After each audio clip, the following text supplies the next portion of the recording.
Hello student, good morning. Welcome in online classes. Students, in last class we have discussed microorganism and us. So in this topic we discuss useful microorganism.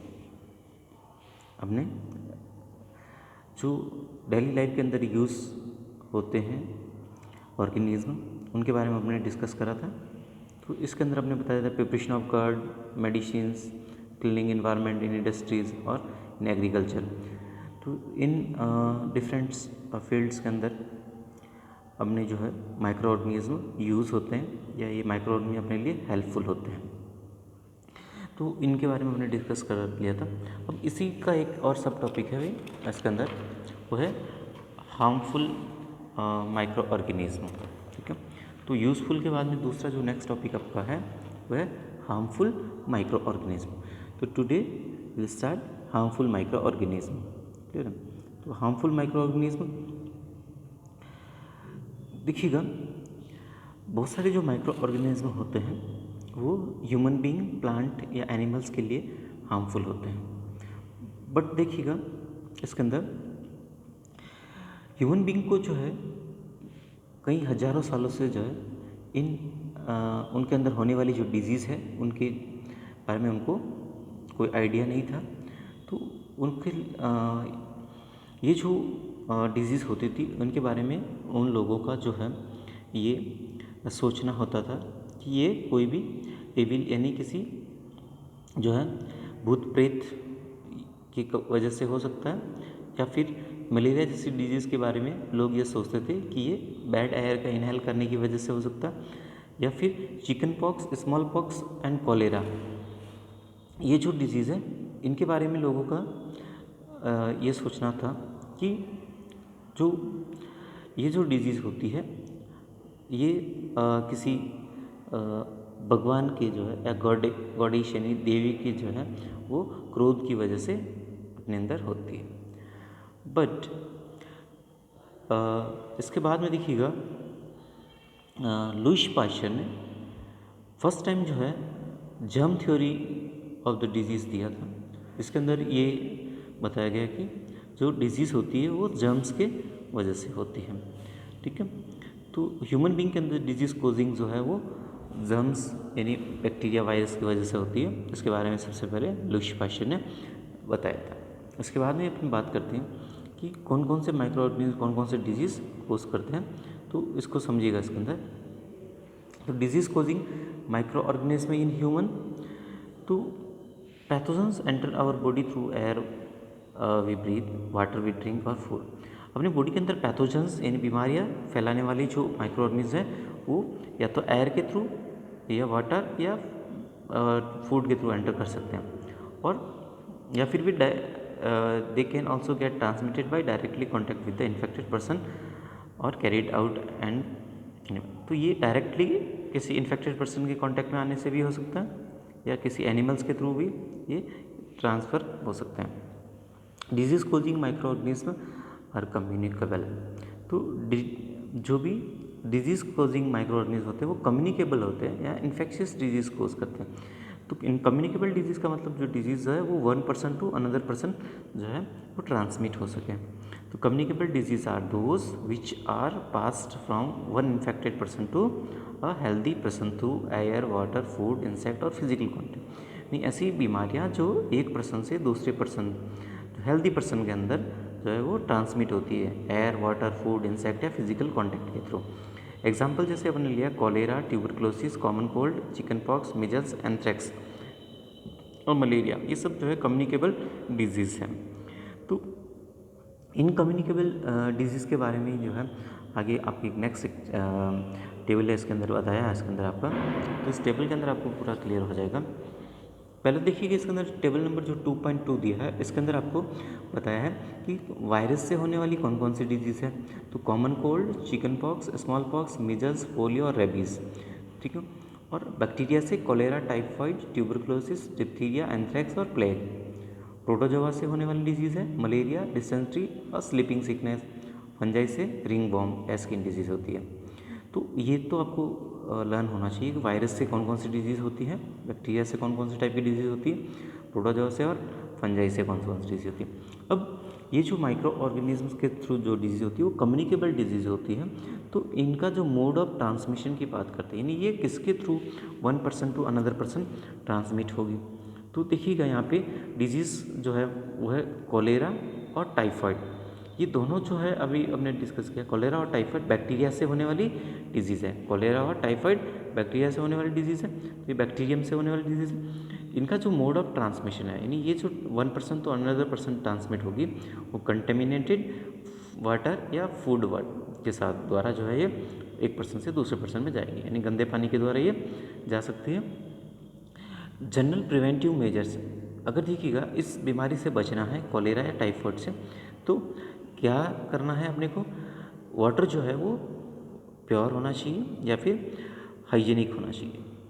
तो drink boiled water and maintain good sanitation and personal hygiene, यानी boil करके पानी पियेंगे तो अपन ये bacteria मर जाएंगे इसमें, और पर्सनल हाइजीन और साफ़ सफाई से जो है रहना है, और प्रॉपर्ली कुक्ड फूड सही से पका हुआ खाना और वैक्सीनेशन टिक्के लगाना ज़रूरी है।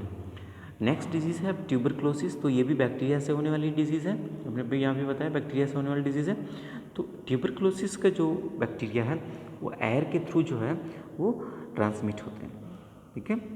तो इसके अंदर आपको क्या प्रिवेंटिव मेजर्स, क्या सावधानियाँ रखनी है इस बीमारी से बचने के लिए। Keep the patients and the personal belongings in the complete isolation from the others, यानी जो भी रोगी है, पेशेंट है, उससे संबंधित जितनी भी उनकी चीज़ें हैं उनको एकदम अलग रखना है, और इससे पहले उसको बीसीजी के बच्चों को जो है बीसीजी के वैक्सीन जो है या टीके लगाने चाहिए इस बीमारी से बचने के लिए। नेक्स्ट है हेपेटाइटिस बी, तो देखिए हेपेटाइटिस बी वायरस से होने वाली डिजीज़ है और वाटर से ये कम्युनिकेट होती है या वाटर के थ्रू जाती है। तो वाटर जो है वो बॉइल्ड होना चाहिए पीते टाइम, यानी बॉइल करके जिसको अपन प्योर कर लेंगे। और दूसरा है वैक्सीनेशन, जिससे बच सकते हैं। नेक्स्ट डिजीज़ है पोलियो, तो पोलियो का डिजीज़ का जो वायरस से होने वाली डिजीज़ है, चिकन पॉक्स भी वायरस से, और मिजल्स, तो ये तीनों वायरस से होने वाली डिजीज़ है। और पोलियो का जो है ट्रांसमिशन एयर और वाटर के थ्रू, चिकन पॉक्स का एयर और कॉन्टैक्ट के थ्रू और एयर के थ्रू। तो मोस्टली ये तीनों जो है एयर के थ्रू होने वाली ट्रांसमिट होने वाली डिजीज़ है। तो इसके अंदर आपको क्या ध्यान रखना है बचना है बचाव के लिए, keep the patient and personal belongings in complete isolation from the others vaccine, यानी इसमें भी यही चीज़ है कि पेशेंट की जो भी चीज़ें हैं उसको अलग ही रखना है, पेशेंट को भी अलग रखना, और वैक्सीनेशन जो है वो करवाना चाहिए पहले, बीमारी होने से पहले। नेक्स्ट है डिजीज़ है मलेरिया, तो प्रोटोजोआ से होने वाली डिजीज़ है मलेरिया। तो प्रोटोजोआ इसके अंदर जैसे प्लाज्मोडियम है मलेरिया का, तो ये कम्युनिकेट होता है थ्रू द मॉस्किटो। तो मॉस्किटो प्लाज्मोडियम जो प्रोटोजोआ है उसको ट्रांसमिट करने के अंदर हेल्प करेगा, ठीक है। तो इससे कैसे प्रिवेंट कर सकते हैं, क्योंकि ये जो डिजीज़ है मॉस्किटो के द्वारा स्प्रेड होती है, तो मॉस्किटो को जो है वो अपने को उसकी ब्रीडिंग को रोकना है। तो prevent breeding of mosquito by not allowing the collection of water in the surroundings, यानी अपने आसपास में जो है वो पानी को नहीं भरने दे ताकि मच्छर वहाँ पैदा नहीं होंगे। और एंड स्प्रे द इंसेक्टिसाइड, यानी मच्छरों को मारने के लिए दवा का छिड़काव, या यूज़ मॉस्किटो नेट एंड रिपल्टेंट, या फिर मॉस्किटो नेट मच्छर जाली, या फिर मॉस्किटो रिपल्टेंट्स आते हैं, ठीक है। तो ओडोमास वगैरह, इससे जो है मच्छरों से बच सकते हैं ताकि आप मलेरिया से डिजीज़ से बच सकते हैं। तो ये अलग अलग मोड ऑफ ट्रांसमिशन अपने यहाँ पे समझे, और कौन कौन सी डिजीज़ बैक्टीरिया से, वायरस से, प्रोटोजोआ से होने वाली डिजीज़ कौन कौन सी है, ये अपने यहाँ पे समझ लिया। अब नेक्स्ट देखिएगा इसके अंदर अगला है डिजीज़ इन एनिमल्स, यानी अपने जो पेट एनिमल्स है इनके अंदर भी कुछ डिजीज़ होती है। तो वायरस से होने वाली डिजीज़ है foot and mouth disease in cattles, गाय भैंस के अंदर होती है ये। बैक्टीरियल डिजीज़ है एंथ्रैक्स इन कैटल। प्रोटोजोआ से sleeping sickness in cattle, pigs and horse, तो ये डिजीज़ जो है एनिमल्स के अंदर होती है मेनली। और डिजीज़ इन प्लांट्स की बात करें तो प्लांट के अंदर माइक्रो ऑर्गेनिज्म से होने वाली कौन कौन सी डिजीज़ है, वायरसेस से जो है, टोबैको मोज़ेक, और मोड ऑफ ट्रांसमिशन इसके अंदर हो गया हैंड्स, क्लोथिंग और फील्ड वर्कर्स के द्वारा। यानी ये वायरस जो है वो खेतों में काम करने वाले लोगों के हाथों, कपड़ों से या फिर से होती है।